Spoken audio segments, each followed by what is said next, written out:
अस्सलाम वालेकुम स्टूडेंट्स, मैं हूं आपके साथ अली ईमान। और आज हम अपने केमिस्ट्री का बड़ा इंपॉर्टेंट टॉपिक स्टडी करने जा रहे हैं, जो कि मोल और एवोगैड्रो नंबर और मोलर वॉल्यूम के बारे में होगा। स्टूडेंट्स, हम मोल से स्टार्ट करते हैं कि मोल क्या होता है। देखें, मोल होता है कि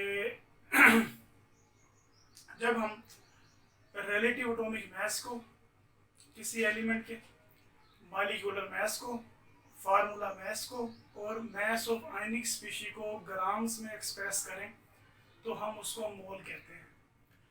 जो मोल होता है हम उसको स्मॉल एन से शो करते हैं और इसकी एब्रीवेशन होती है MOL। हम इसको लिख के शो करते हैं और ये केमिस्ट्री में किसी भी सब्सटेंस की क्वांटिटी को मेजर करने का, किसी भी सब्सटेंस को मेजर करने का SI यूनिट है। स्टूडेंट्स, जो मोल होता है इसकी टर्म सबसे पहले ओसवर्ल्ड ने इंट्रोड्यूस करवाई थी। इसका मानी होता है हजूम। ये लफ्ज पाइल या हीप से निकला है। हीप मानी होता है हजूम, तो हम किसी हजूम को मोल कहते हैं। हमने मोल में स्टूडेंट्स 4 चीजें पढ़नी है: ग्राम एटम, ग्राम मॉलिक्यूल, ग्राम फार्मूला मास और ग्राम आयन। सबसे पहले हम ग्राम एटम से शुरू करते हैं। ग्राम एटम क्या होता है? देखें, ग्राम एटम होता है when relative atomic mass of an element.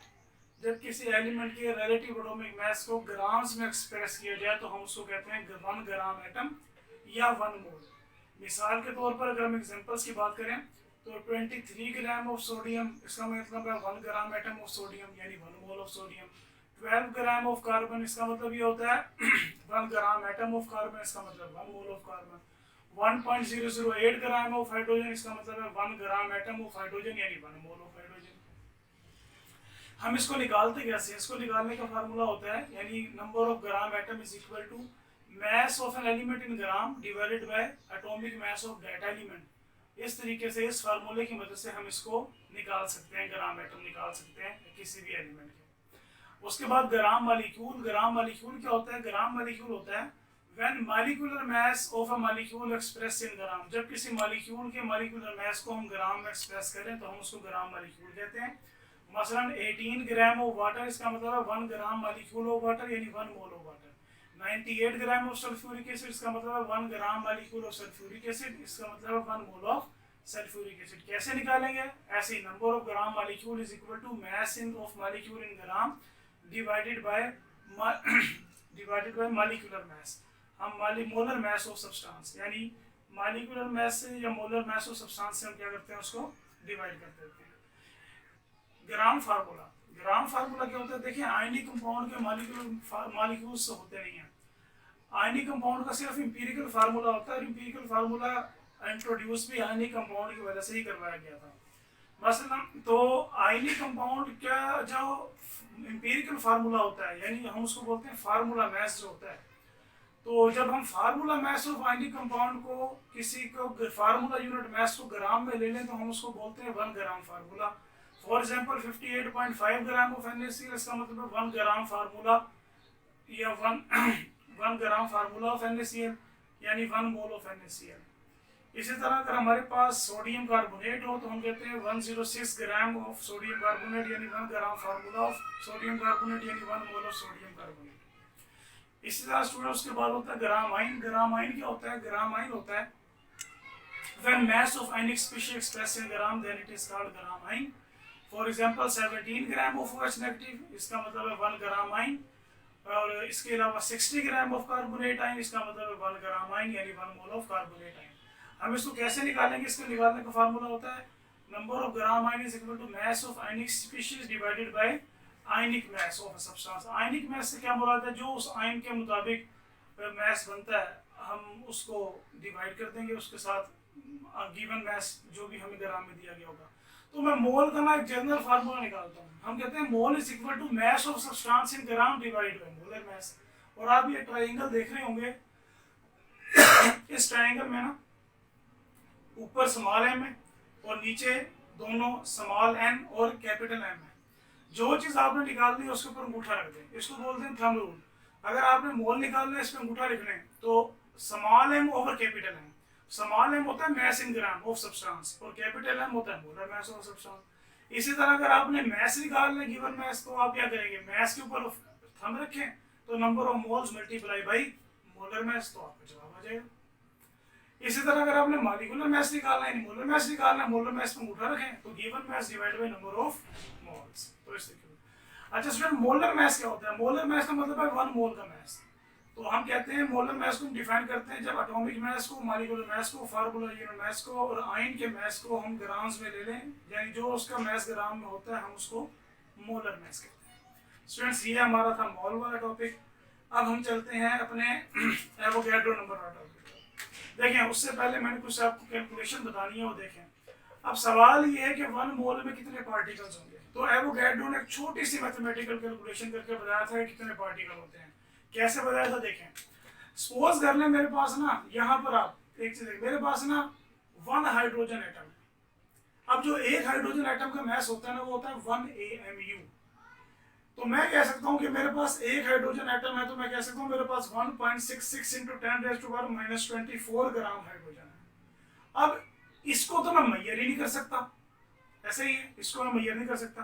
हाँ, मैं 1 ग्राम हाइड्रोजन को मेजर कर सकता हूँ। चले, मैं कहता हूँ मेरे पास 1.66 × 10⁻⁻24 ग्राम हाइड्रोजन, यानी 1 AMU हाइड्रोजन की बजाय 1 ग्राम हाइड्रोजन है। अब 1 ग्राम हाइड्रोजन में कितने हाइड्रोजन के एटम होंगे मुझे नहीं पता, तो मैं यहाँ पर ना इक्वेशन बना लेता हूँ। मैं कहता हूँ 1 hydrogen atom is equal to 1.66 × 10⁻⁻24 gram. ये इक्वेशन 1 बन गई। और मैं कहता हूँ मेरे पास x number of hydrogen atom है 1 ग्राम में, मेरी इक्वेशन नंबर 2 बन गई। इक्वेशन 1 को 2 पे डिवाइड करें, आप देखेंगे जब ये 1 यानी राइट हैंड साइड से लेफ्ट हैंड साइड से डिवाइड होगी। अब आप देखेंगे क्या होगा, आप x number of hydrogen atom को उधर लेके जाएंगे क्रॉस मल्टीप्लाई करके, और 1.66 को यहाँ नीचे लेके आएंगे। अब जब आप इसको डिवाइड करते हैं ना इससे, तो आपके पास जवाब आ जाता है 0.60 × 10⁻24। ये आपके पास जवाब आ जाता है। अब देखें, सिग्निफिकेंट फिगर में ना हम एक डिजिट के बाद इशारे रखते हैं, तो मैं जब 0.60 को चेंज करूंगा ना 6.0 में, यानी पॉइंट को एक डिजिट लेफ्ट टू राइट लेके जाऊंगा, तो मेरा जवाब आ जाएगा 6.02 × 10⁻23, यानी 1 ग्राम हाइड्रोजन में 6.02 × 10 की ताकत 23 पार्टिकल होते हैं। चले, अब हम एक काम करते हैं। मैं कहता हूँ मेरे पास ना 23 ग्राम सोडियम है, यानी मैं कहता हूँ मेरे पास, सपोज करने पहले 1 सोडियम है, मैं कहता हूँ मेरे पास 1 सोडियम है, तो एक सोडियम जो है इसका मतलब मेरे पास 23 AMU सोडियम है। या मैं यूं भी कह सकता हूँ कि AMU को जब ग्राम में कन्वर्ट करेंगे, मेरे पास 23 मल्टीप्लाई बाय 1.66 × 10⁻⁻24 ग्राम सोडियम है। ये मेरी इक्वेशन नंबर 1 बन गई कि 1 sodium atom is equal to 23 × 1.66 × 10⁻⁻24 gram. मैं इसको मेजर नहीं कर सकता, क्या करूंगा, मैं 23 AMU का 23 ग्राम ले लेता हूँ, यानी तो अब मैं कहता हूँ 23 ग्राम सोडियम में मेरे पास x number of sodium atom. तो उसी तरीके से आपके राइट हैंड साइड को राइट हैंड साइड से, लेफ्ट हैंड साइड को लेफ्ट हैंड साइड, 23 से 23 कैंसिल हो जाएगा। ये number of sodium, x number of sodium atom उधर चला जाएगा और 1.66 वापस इधर आ जाएगा। फिर वही 1/1.66 क्या जवाब आ जाएगा, आपका जवाब आ जाएगा 0.60 × 10⁻24। जब आप पॉइंट को एक डिजिट इधर लेके जाएंगे तो 6.02 × 10⁻23। ये क्या भाई, 1 ग्राम हाइड्रोजन में भी इतने पार्टिकल आए हैं 6.02 × 10⁻23, और 23 ग्राम सोडियम में भी इतने पार्टिकल आए। अब आप सोच रहे होंगे कि 23 ग्राम सोडियम में तो ज्यादा पार्टिकल होने चाहिए थे। स्टूडेंट, ये ऐसे ही है, अगर मेरे पास 1 डजन रबड़ हो, 1 डजन शार्पनर हो, मेरे पास 1 डजन साइकिल हो, 1 डजन गंदों की बोरियां हो, 1 डजन कार्स हो, तो जो रेजर्स होंगी उनका मैच चंद ग्राम होगा, शार्पनर का चंद ग्राम होगा, साइकिल्स का मेरे पास हो सकता है कोई कुछ 100-200 किलो वजन आ जाए मेरे पास, अगर या 400। जो मेरे पास गंदों की बोरियां होंगी 50-5 किलो की एक डजन, उनका हो जाएगा कोई 600-700 किलोग्राम वजन। जो मेरे पास 12 कारें हो जाएंगी उनका हो जाएगा कई टन वजन। अब देखिए, मैथ सबका डिफरेंट है, लेकिन सारे मेरे पास 1 डजन है, तो क्वांटिटी सबकी सेम है। बस यही एवोगैड्रो ने कैलकुलेट करके बताया था। एवोगैड्रो ने कहा था किसी भी सब्सटेंस का 1 मोल ले लेंगे, उसके अंदर पार्टिकल 6.02 × 10⁻23 होंगे। ये छोटी सी डेरिवेशन एवोगैड्रो ने की थी और ये मसला हल कर दिया जो मैंने आपको बताया। तो स्टूडेंट्स, ये हाइपोथेसिस नहीं है। हमारे अक्सर लोग, हम अक्सर ये पढ़ते आ रहे हैं कि ये हाइपोथेसिस है, ये एक मफरूजा था, एक फर्जी डिजिट है 6.02 × 10⁻23, फर्जी नहीं है। एवोगैड्रो ने बाकायदा मैथमेटिकली प्रूव किया था। तो हम एवोगैड्रो नंबर को कहते हैं the number of particle in 6.02 number of particle in 1 mole of any substance. अब यहाँ पे एनी सब्सटेंस से मुराद यहाँ पे कोई एलिमेंट भी हो सकता है, कोई मॉलिक्यूल यानी कोई कंपाउंड भी हो सकता है, और यानी मॉलिक्यूल भी हो सकता है मेरे पास कोई आयन भी हो सकता है, मेरे पास कोई एटम भी हो सकता है, मेरे पास कोई फार्मूला मैस भी हो सकता है।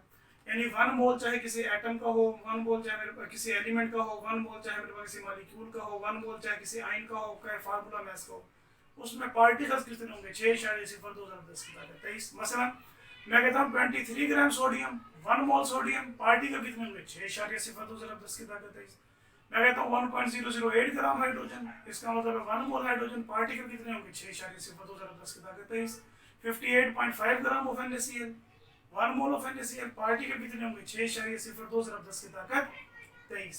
इसी तरह 17 ग्राम OH, वही 1 मोल और पार्टिकल सेम होंगे। एवोगैड्रो को हम कैपिटल N लिख के और A सब्स्टिट्यूट में लिख के शो करते हैं, और इसकी वैल्यू 6.02 की ताकत 23 होती है।